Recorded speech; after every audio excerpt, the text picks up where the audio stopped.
एक बार क्या हुआ, द्वारका माई में मोरेश्वर प्रधान बाबा के दर्शन करने जाने वाले थे और उस दिन गुरुवार का दिन था।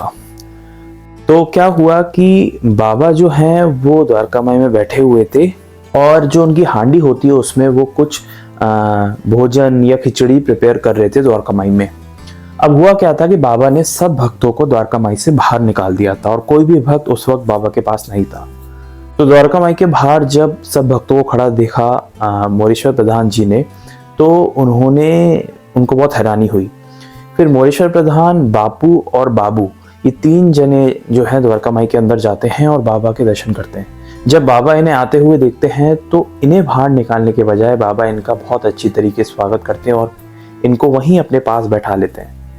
अब मोरेश्वर प्रधान, जो कि बॉम्बे हाई कोर्ट के एक जज भी थे, वो वहाँ पर बैठे होते हैं और वो देख रहे होते हैं बाबा को। तो बाबा क्या करते हैं, जो हांडी में पका रहे होते हैं, वो पकाते पकाते बाबा जो हैं वो एक गीत या एक भजन जैसा कुछ गुनगुनाने लग जाते हैं। मोरेश्वर प्रधान का ध्यान पूरी तरह से बाबा की ओर जाता है और बाबा की ओर जाने के बाद वो थोड़ा गौर से सुनते हैं तो उन्हें समझ में आता है कि बाबा जो गा रहे हैं वो उस गीत के बोल कुछ ऐसे हैं कि आपको हे राम राजा राम यही बजते रहना चाहिए। तब वो ये सुनते हैं तो उन्हें बहुत ही ज़्यादा हैरानी होती है।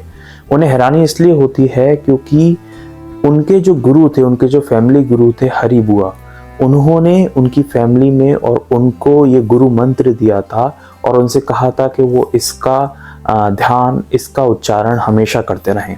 लेकिन किसी न किसी काम में उलझे होने के कारण जो मोरेश्वर प्रधान हैं वो इस गुरु मंत्र को भूल चुके थे और काफ़ी लंबे समय तक उनको इस गुरु मंत्र के बारे में ध्यान भी नहीं था और काफ़ी टाइम से वो नेगलेक्ट कर रहे थे। तब ये सुनते ही उनकी आंखों से आंसू आने लग जाते हैं और उनको समझ में आता है कि बाबा जो भी करते हैं उसके पीछे एक बहुत गहरा नियम होता है। और बाबा जो है वो गुनगुना रहे थे, तब उन्हें एकदम स्ट्राइक करता है कि ये तो मेरे जो फैमिली गुरु हैं उन्होंने मुझे ये मंत्र दिया था। मतलब बाबा ये चाहते हैं कि मेरे से जो गलती अब तक हो रही थी और इस वजह से मेरी प्रॉब्लम आ रही थी वो ये थी कि ये जो मंत्र है, जो गुरु मंत्र है, मैं इसे भूल चुका हूँ। वो ये सुनते ही बाबा के चरणों में अपने हाथ रखते हैं और उनको नतमस्तक प्रणाम करते हैं। ये सुनकर उनको मन से खुशी होती है कि बाबा ने उनका जो गुरु मंत्र है उन्हें वापस याद दिला दिया। देखते देखते बाबा क्या कर रहे होते हैं, बाबा जब खाना जो पका रहे होते हैं हांडी में, उस हांडी में बिना चम्मच के बाबा क्या है हाथ डाल देते हैं और हाथ से वो चलाने लग जाते हैं पूरा हांडी के अंदर। ये देख के मोरेश्वर प्रधान और हैरान हो जाते हैं क्योंकि बाबा का हाथ बिल्कुल भी नहीं जला होता है। उसके बाद भी सबको बाबा जो है थोड़ा थोड़ा प्रसाद खाने को देते हैं और उसके बाद एक ऐसी घटना होती है जिसको आपको सुनना चाहिए। मोरेश्वर प्रधान को बाबा क्या करते हैं, लेंडी बाग लेकर जाते हैं और इस समय लेकर जाते हैं शाम के समय, जहाँ बाबा अक्सर नहीं जाया करते थे उस समय। तो बाबा उनको लेकर जाते हैं और बाबा उनसे गड्ढे खुदवाकर और उसमें मक्के के बीज उन्हें डालने को देते हैं। मक्के के बीज बाबा उनसे पूरा डलवाते हैं उस तरफ और डलवाने के बाद बाबा उन्हें वापस ले आते हैं।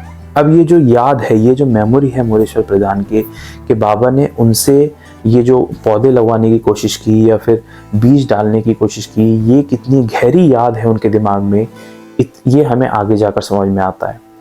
आगे जाकर क्या होता है, जो मोरेश्वर प्रधान हैं वो लेंडी बाग की ज़मीन को 1500 रुपये में ख़रीदते हैं साइंस संस्थान के लिए और साइंस संस्थान को वो दे देते हैं क्योंकि बाबा ने उनको बीज डलवाए थे उस भूमि पर।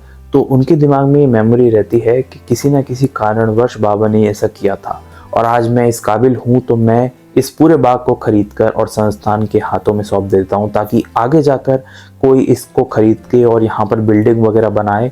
ऐसा नहीं होना चाहिए। बाबा की एक स्मृति है, एक मेमोरी है जो हमेशा से ऐसे ही रहनी चाहिए। तो इसलिए वो लेंडी बाग बाबा के लिए खरीद कर आगे जाकर बाबा की महासमाधि के बाद वो साइंस संस्थान को दे देते हैं। तो कितने महान भक्त थे मोरेश्वर प्रधान और कितने ही महान थी बाबा की लीला कि वो किसी ना किसी माध्यम से ये समझा देते थे कि आप अपने जीवन में गलती कहाँ कर रहे हैं। उम्मीद है आपको ये कहानी जानकर अच्छी लगी होगी और इसी तरह ढेर सारी रियल हिस्ट्री, असली कहानियाँ इस चैनल पर अपलोडेड हैं जिन्हें जाकर आप सुन सकते हैं। मिलेंगे एक नेक्स्ट वीडियो में एक नेक्स्ट हिस्ट्री के साथ, एक रियल कहानी के साथ। तब तक के लिए ओम साई राम।